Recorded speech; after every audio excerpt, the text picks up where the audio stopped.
le journal. Mesdames, Messieurs, bonsoir. Les titres du journal. L'ONU salue l'implication du Gabon dans la préservation de la paix dans la sous-région Afrique centrale, sa contribution dans la protection et la préservation de l'environnement et dans la lutte contre la propagation du coronavirus.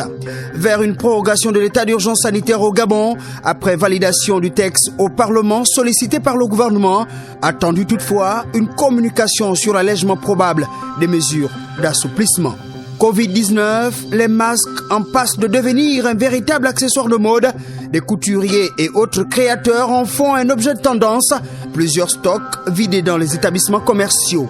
Enfin, en sport, la FEGA Foot honore plusieurs lauréats de la 42e promotion de l'Institut national de la jeunesse et des sports à travers une remise des diplômes à son siège de Libreville. Le saviez-vous ? Il existe des gestes simples à connaître pour empêcher la propagation du coronavirus. On les appelle les gestes barrières. Quels sont-ils ? Se laver fréquemment les mains avec un désinfectant à base d'alcool ou de l'eau et du savon. En cas de toux et d'éternuement, couvrez la bouche et le nez avec le coude fléchi ou un mouchoir. Jetez immédiatement le mouchoir et lavez-vous les mains. Évitez tout contact étroit avec une personne ayant de la fièvre et de la toux. Saluez sans se serrer la main. Évitez les embrassades. Nettoyez les objets et les surfaces souillées. Si vous présentez des symptômes de la grippe, fièvre, toux, éternuement, difficulté à respirer, ne vous rendez pas dans une structure sanitaire ou chez votre médecin traitant. Appelez le 1410.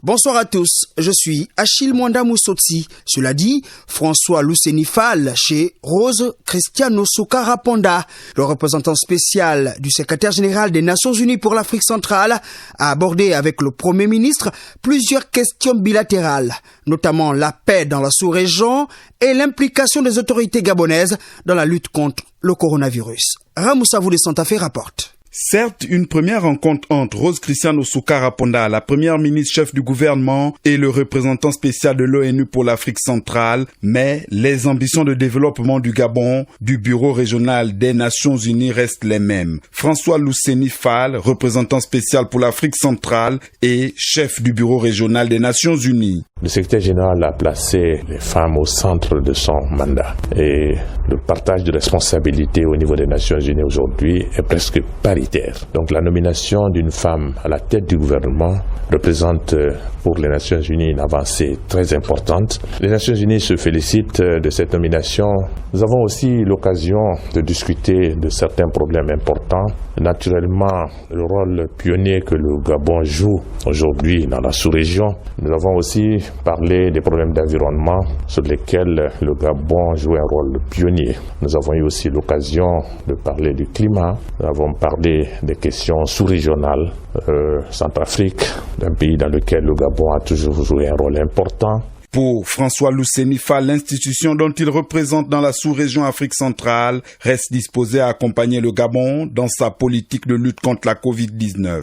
Nous avons donc eu l'occasion d'échanger avec Madame le Premier ministre de différents sujets, naturellement de la Covid-19, des mesures énergiques qui sont prises par le gouvernement pour faire face à cette pandémie aujourd'hui qui frappe le monde entier, qui n'a épargné aucun pays, et aussi toutes les mesures importantes que le gouvernement est en train de prendre. Nous nous félicitons également de la bonne coopération entre les services sanitaires gabonais, le ministère de la Santé et le système des Nations Unies, particulièrement nos collègues de l'OMS. Pour rappel, le Bureau régional des Nations Unies pour l'Afrique centrale a son siège à Libreville depuis 2011. Son inauguration avait eu lieu le 2 mars de la même année. Le chef du gouvernement, Rose Cristiano Soukara Ponda, a dirigé ensuite les travaux d'un conseil interministériel. Avec les membres du gouvernement, les discussions par visioconférence ont essentiellement porté sur les questions d'actualité et les dossiers liés à la relance de l'économie. Patrick Simangoy nous fait le point. Le 5e conseil interministériel réuni en visioconférence autour du Premier ministre, chef du gouvernement, Rose Cristiano Soukara Ponda, était une fois de plus à l'œuvre pour préparer minutieusement les grands dossiers qui seront soumis à l'examen du prochain conseil des ministres au palais présidentiel. Le Gabon a opté pour la relance rapide de son économie, mise à mal par plusieurs mois de confinement dû à la Covid-19. Pour y arriver, Rose Cristiano Soukara Ponda et son gouvernement ont choisi de densifier le portefeuille des actions économiques promouvoir une croissance durable et inclusive, capable de transformer en profondeur l'économie et faire reculer la pauvreté. Les enjeux du moment commandent au Premier ministre d'assurer le renforcement de l'efficacité de la dépense publique par une utilisation rationnelle des ressources budgétaires. La crise actuelle due à la Covid-19 exige du gouvernement des actions d'ajustement et changement importants, d'où la mise en place d'un plan de relance économique durable, à savoir l'assainissement du cadre budgétaire et macroéconomique, au bout du rouleau, la création de plusieurs emplois. Dans ses différentes communications, Madame le Premier ministre, Rose Christiane Osukwara-Ponda, rappelle que l'objectif de la relance repose sur un effort de transformation de l'économie et une diversification de la production de base du pays. Ainsi, la zone économique à régime privilégié de Coq au PK27 de Libreville, la zone économique de l'île Mandji à Port-Gentil, le programme Graines et les zones franches agricoles constituent, à n'en point douter, la rampe de lancement de cette nouvelle politique gouvernementale conduite de main de maître par Rose Christiane Osukwara-Ponda.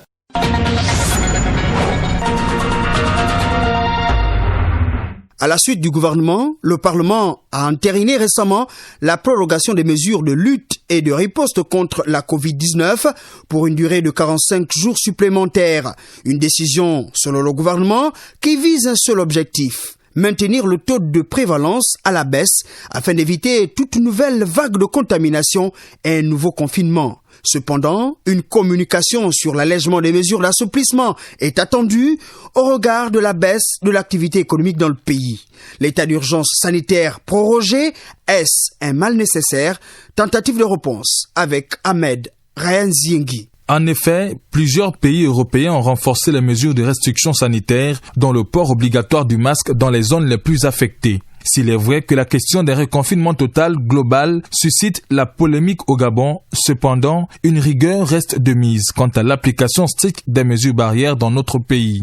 Des mesures barrières souvent foulées aux pieds par les populations, prenant pour prétexte l'ignorance. Sinon, comment comprendre qu'il y ait autant de célébrations de mariage, décès, anniversaires ou autres sans aucun respect des restrictions gouvernementales sur les rassemblements des personnes?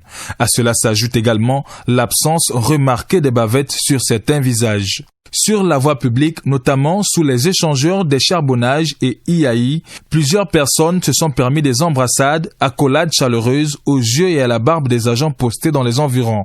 Une situation qui rappelle l'ambiance d'avant Covid-19. Et que dire de ces bars et autres espaces de vente de boissons bondés de monde de jour comme de nuit. Tenez pour exemple derrière la pédiatrie d'Ovendo, au marché d'Akébé, à Okala, au PK8 et au carrefour Niali pour ne citer que ces endroits. Là-bas, il règne, au-delà des images illusoires des façades, une ambiance particulière aux allures de fête foraine. Ceci au mépris flagrant des heures de couvre-feu.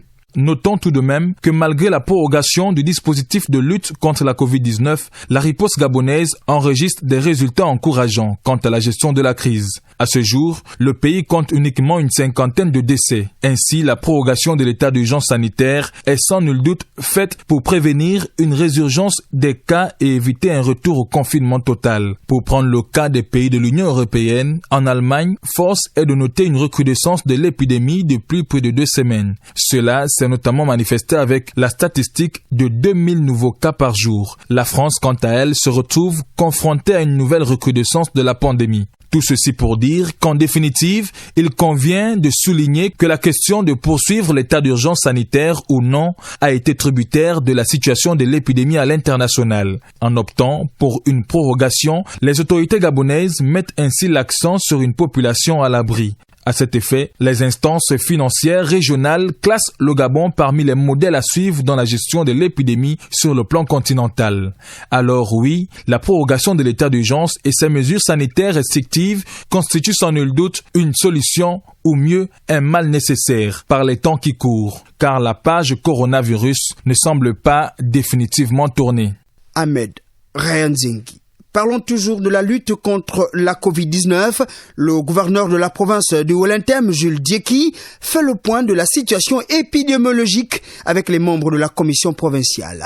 OIM, Firmin Elle est bien mesurée. Cette rencontre élargie avec les différents responsables des sous-commissions techniques de veille et riposte au Covid-19, la première du genre, avait pour particularité faire le point au dépositaire légal de l'autorité de l'État depuis sa nomination en ses qualités de gouverneur de la province du Haut-Lentem et président de la coordination technique de veille et lutte contre la Covid-19. Plusieurs points ont été relevés, parmi lesquels le diagnostic général de la situation épidémiologique, le renforcement de la surveillance transfrontalière et le non-respect des mesures barrières observées chez les populations, pour ne citer que ces points. Sur le bilan statistique de la prévalence, sur 1782 prélèvements réalisés sur l'ensemble des 5 départements, le pourcentage des guérisons est satisfaisant malgré quelques résistances. Docteur Chantal Nkili-Mabal, médecin-chef du centre médical Point Focal de Lokano. Ce qu'on retient, c'est que nous avons eu des cas positifs qui se sont négativés et nous n'avons pas de cas actifs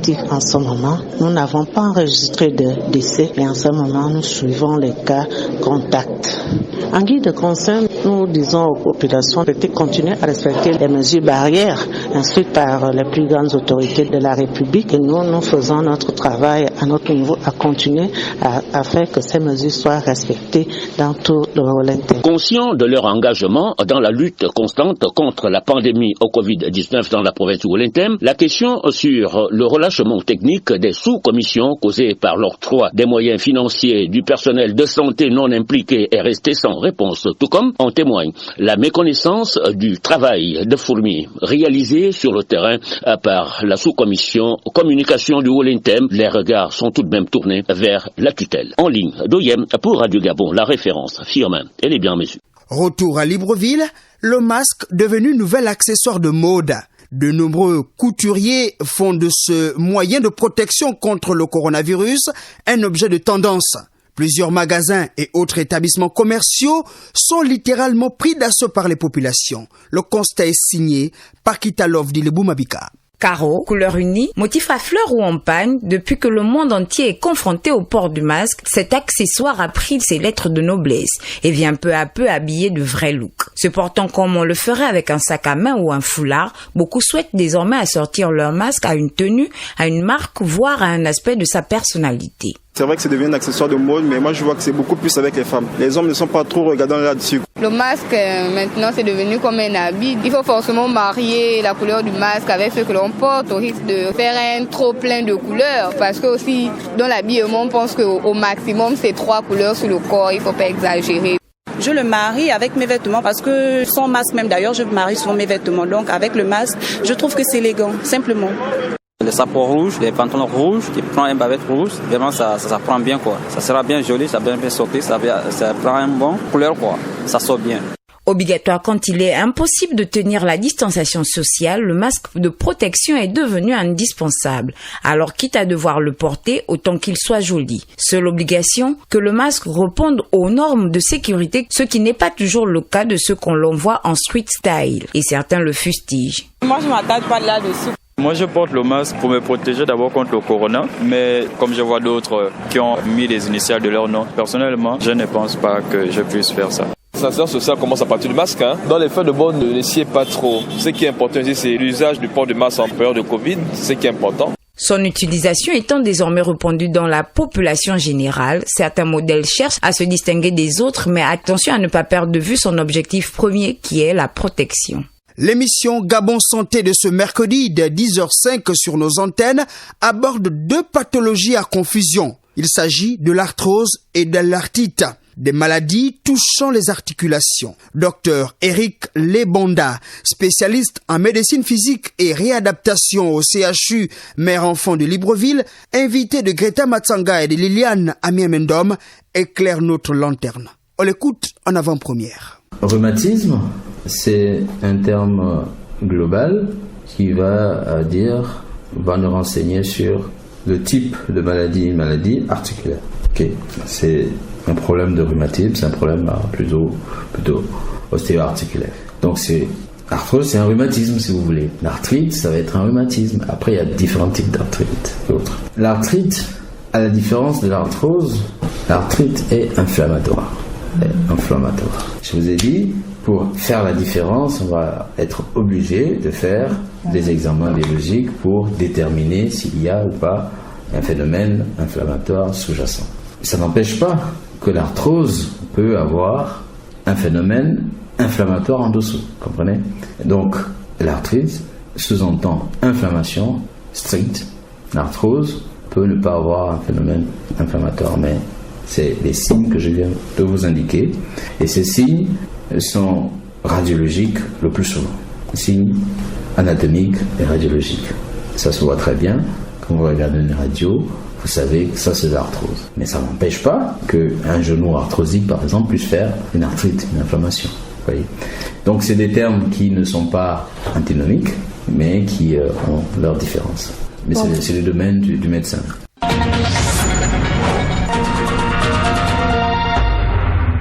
Un mode politique, le secrétaire général du PDG vient d'engager une série de rencontres avec les membres du conseil consultatif des sages de sa formation politique. Des rencontres dites sectorielles entamées hier et s'étalent sur 3 jours au siège du dit parti à Libreville. Eric Dodobungenza a consulté en premier les sages de la province de l'Estuaire avant ceux des provinces du Haut-Ogooué, du Moyen-Ogooué, de l'Angounié et de la Nyanga et bouclé avec le Goué-Vindo, le Goué-Lolo, le Goué-Maritime et le Wellentem. Il faut dire que les 45 membres que compte le conseil consultatif des sages du Parti démocratique gabonais échangent entre autres sur les actions découlant de la feuille de route sectorielle du secrétariat exécutif et sur la mobilisation des structures de base. La rentrée des classes au Gabon, c'est dans quelques semaines. Le gouvernement a autorisé les établissements à organiser des cours de remise à niveau des élèves. C'est dans cette mouvance que l'institution Immaculée Conception reçoit des apprenants de tous les niveaux du secondaire. Edgar Kaba. Premier arrêt chez les élèves qui vont affronter la classe de 6e. Messi Flora, enseignant de sciences de la vie et de la terre, en situation, dispense les cours aux jeunes apprenants visiblement très réceptifs. Nous sommes sur l'environnement, donc on essaye d'exploiter les éléments qu'ils retrouvent dans l'environnement, leur expliquer qu'il y a des éléments qui sont vivants et d'autres qui ne sont pas vivants. Ce sont des choses qu'ils ont déjà vues. Le petit Mathis Nathan Mboula nous récapitule ce qu'il a pu retenir. J'ai retenu qu'il y a des éléments vivants et des éléments non vivants. Les éléments vivants sont les lézards, les plantes, les animaux. Et les éléments non, c'est lesquels? Non vivants? Le goudron, le mur. Évoluons vers d'autres niveaux des élèves qui préparent la terminale et la première. Salvadora Nyamba et Thérésia Yamba nous donnent les raisons pour lesquelles elle participe à ces cours de vacances. Je pense que ça peut combler les lacunes que j'aurais pu avoir durant la classe de première puisqu'on n'a pas pu terminer le programme. Et ça m'aidera bien évidemment à aborder la classe de terminale sans problème. Ce sont les notions fondamentales de maths, physique, SVT, là, français, histoire, géo et anglais. Les notions vraiment qui vont nous suivre même jusqu'à l'université en fait. Je fais les cours de remise à niveau, c'est pour plus m'orienter sur l'économie, le français, les maths, la philo, plusieurs matières dans l'ensemble on peut dire. Mathieu Olnot Engouan, responsable, cours de remise à niveau Immaculée Conception. C'est des cours qui nous permettent de jeter un coup d'œil synthétique sur les points essentiels du 3e trimestre de la classe précédente. Nous avons respecté les exigences du ministère et donc nous avons un élève par table. Donc pour une classe qui accueille habituellement 50 élèves par exemple, donc 25 tables bancs, nous avons 25 élèves. On se quitte sous un air de cloche qui annonce les premiers pas de la classe de 6e. Dans les éléments non vivants, qu'est-ce que nous avions retrouvé comme éléments non vivants? Il y avait le ciment. Il y avait le ciment, très bien. Les bâtiments. Les bâtiments, oui. La première école d'humour d'Afrique a ouvert ses portes hier à Libreville.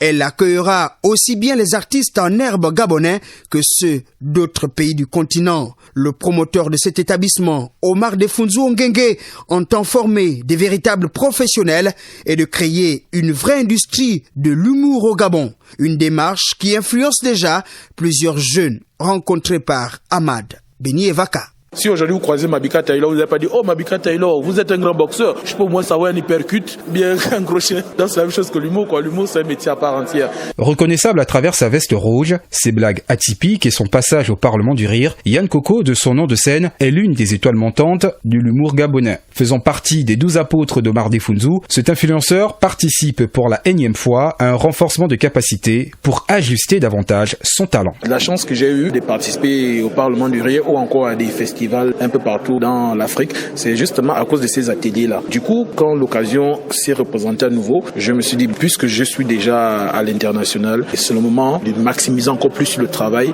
Au Gabon, l'humour est en train de prendre une autre tournure avec des sketchs plus ou moins réfléchis. Et pour certains nouveaux talents, comme Meillé la Panthère, Omar Defunzu reste un modèle à suivre. Quand j'ai vu son sourire, sa manière de faire, j'ai dit que ça c'est une personne à suivre. Aujourd'hui, je suis là. Je suis vraiment content, mais le chemin est encore long. Vraiment, je souhaite faire, si possible, plus que lui, parce que le dépasser, c'est compliqué, parce que c'est un véritable baobab. Des jeunes humoristes de cette trempe se comptent par centaines dans le pays, notamment sur le réseau social Facebook. Seulement, le manque de subventions et de salles de spectacle étouffe leur art au niveau national.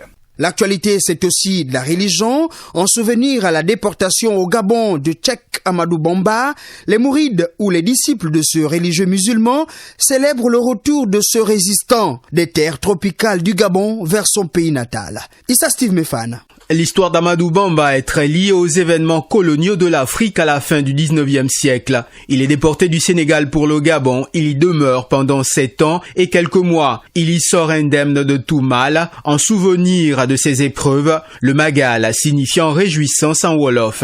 Zakaria Dieye, porte-parole de la communauté mouride de Libreville. Le Magal célèbre le départ en exil vers le Gabon de Cheikh Amadou Bamba. On rend grâce à Dieu pour les bienfaits qu'il a eu à lui donner, c'est tout. C'est dans ce lieu qu'Allah m'a montré toutes mes imperfections et m'a purifié de celles-ci. Vous voyez l'importance du... On peut dire que sans le Gabon, presque il n'y aurait pas de Magal de Touba. Voulant imposer aux Africains leur vision du monde, les têtes de proue de la résistance africaine subissent comme châtiment l'exil. Parce qu'en fait, en l'exilant au Gabon, lui qui est sahélien, dans la zone humide, forêt équatoriale humide, c'était pour le faire disparaître, comme ils ont fait disparaître Samori Touré à Ndolé, comme ils ont fait disparaître le roi Dahomey Béhanzin à Alger, comme ils ont eu à faire disparaître une résistante sénégalaise, Aline Sitoé Diatta, qui est morte à 24 ans à Bamako. Donc leur intention c'était ça, mais ils ne savaient pas qu'il avait la protection de Dieu. À l'occasion de cet événement du souvenir, la rencontre avec l'une de ses descendantes, arrière-petite-fille d'Amadou Bamba, Mam Asta Bousso, au sujet de cet héritage culturel. J'ai grandi dans la dualité de la culture mouride sénégalaise et de mon enfance et de mon adolescence au Gabon. Au-delà d'être une confrérie, une communauté, c'est d'abord une ligne de conduite, c'est un message, c'est une façon de voir la vie, d'approcher le travail, d'approcher nos conditions, par exemple en tant que femme, en tant que personne dans la société et le rôle qu'on devrait y jouer. Beaucoup d'événements ont marqué la vie de cet illustre personnage. Plusieurs sites du Gabon ont été mentionnés dans ses écrits légués à ses disciples.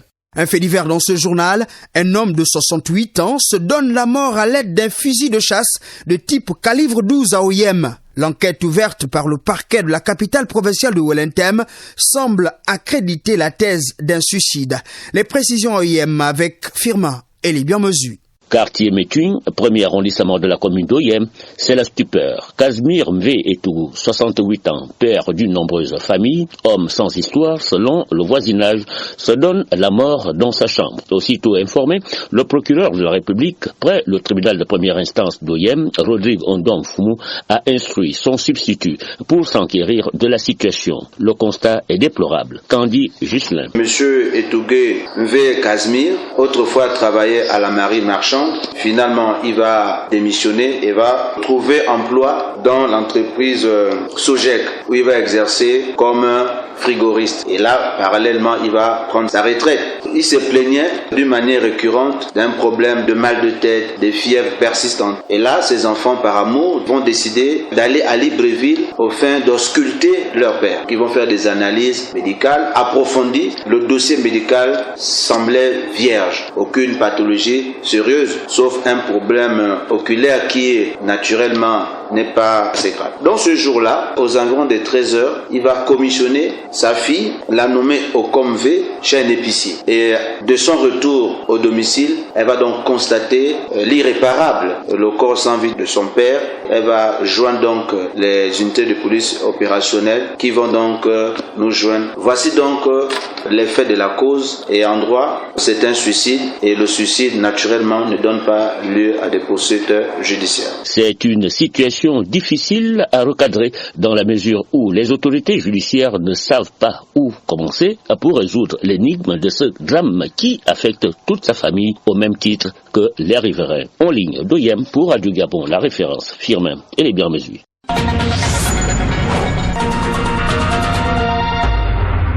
Place à l'actualité internationale avec vous, Tianda Villa-Lengimini, bonsoir. Parlons d'abord de ces violences survenues en 6 mois dans la région d'Ituri, en République démocratique du Congo. Bonsoir Achille, 91 enfants ont été tués, 27 autres mutilés et 13 victimes de violences sexuelles durant la période de janvier à juin 2020. Ces crimes, selon un communiqué de l'UNICEF, Fonds des Nations Unies, s'apparentent à des crimes contre l'humanité. Près de 18 établissements de santé ont été pillés ou détruits, alors même que les attaques contre plus de 60 écoles ont laissé environ 45 000 enfants en dehors de salles de classe. Une situation qui préoccupe énormément l'organisation onusienne parce qu'il y a un déficit de financement de 74% sur l'ensemble des besoins humanitaires en faveur des enfants en République démocratique du Congo.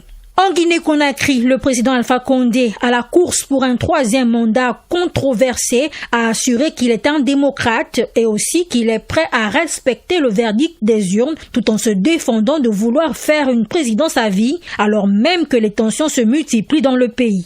Enfin, au Burkina Faso, on parle de la libération d'un sous-officier nigérien captif depuis mars dernier. C'était lors d'une opération de forces armées burkinabè contre une base djihadiste dans la province de la Tapoa, frontalière du Niger. Le sous-officier qui a d'ailleurs été remis aux forces armées nigériennes. Signalons que le nord du Burkina Faso est la zone la plus touchée par les exactions djihadistes régulières depuis 2015.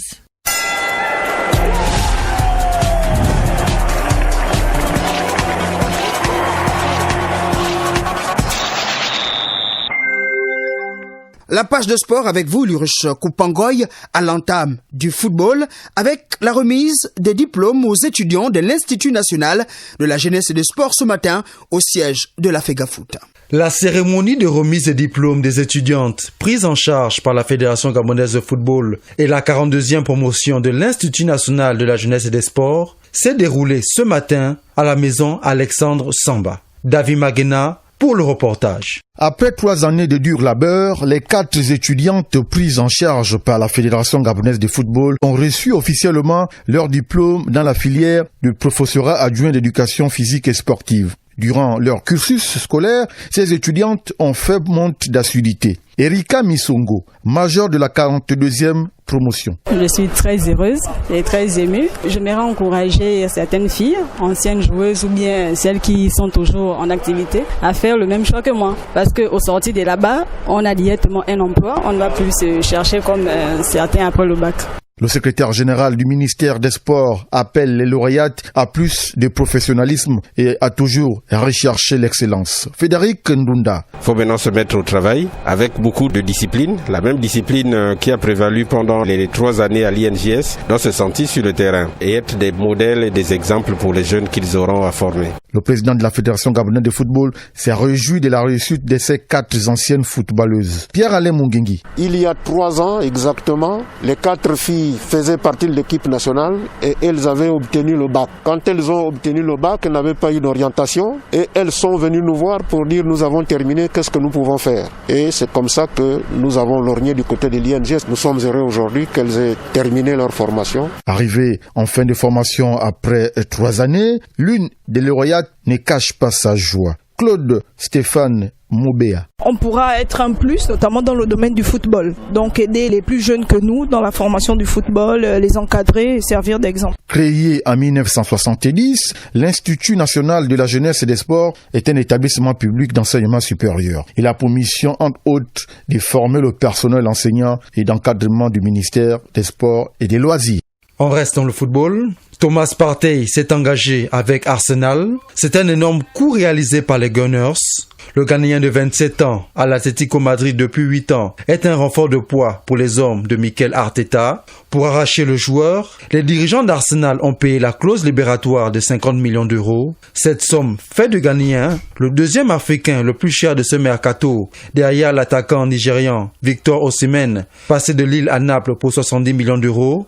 Mais devant les Marocains Achraf Hakimi de l'Inter et Hakim Ziyech de Chelsea, recruté pour 40 millions d'euros. Il rejoint Arsenal, Pierre-Emerick Aubameyang. Et puis les éliminatoires de la CAN des moins de 17 ans, prévus ce mois dans la zone UFOA B, n'auront plus lieu face à la demande de report du Bénin. L'Union des fédérations ouest-africaines a récemment dévoilé les nouvelles dates du tournoi ainsi que celles des qualifications des moins de 20 ans. Les éliminatoires U17 vont se tenir du 5 au 20 décembre à Cotonou au Bénin. Pour les U20, ce sera du 14 au 29 novembre à Lomé au Togo. Par ailleurs, les tirages au sort des deux événements auront lieu le 20 octobre 2020 à Abidjan. Du tennis, l'Argentine Nadia Podoroska, 131e joueuse mondiale, est devenue ce mardi la première joueuse issue des qualifications à atteindre les demi-finales de Roland-Garros après avoir éliminé l'Ukrainienne Elina Svitolina en quart de finale 6-2, 6-4.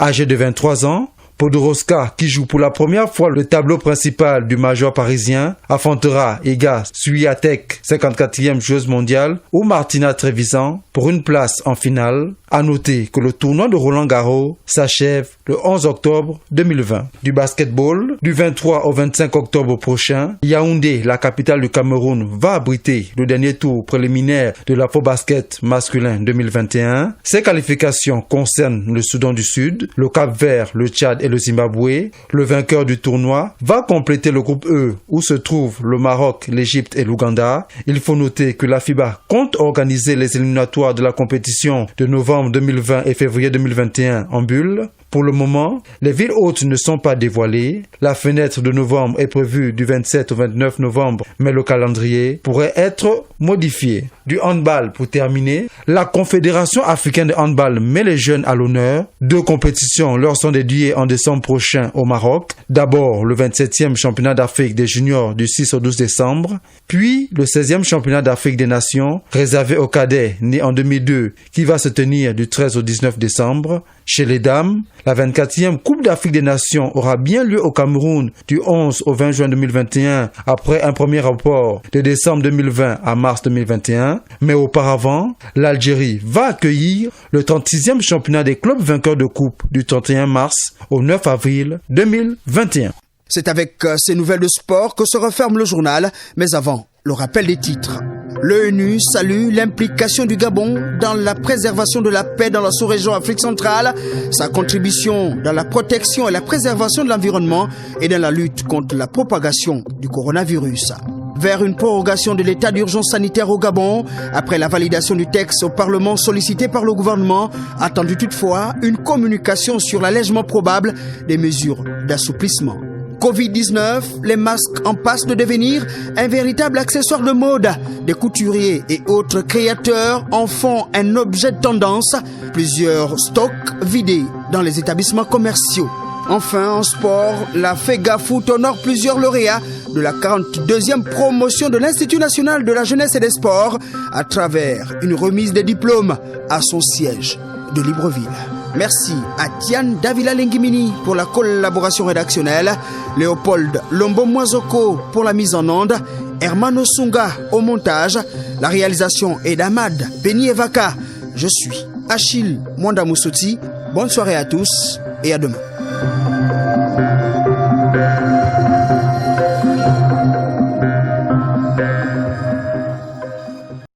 Vous êtes câblé sur Radio Gabon émettant de Libreville, 88.7, 96.5 FM. Où que vous soyez, nous sommes avec vous.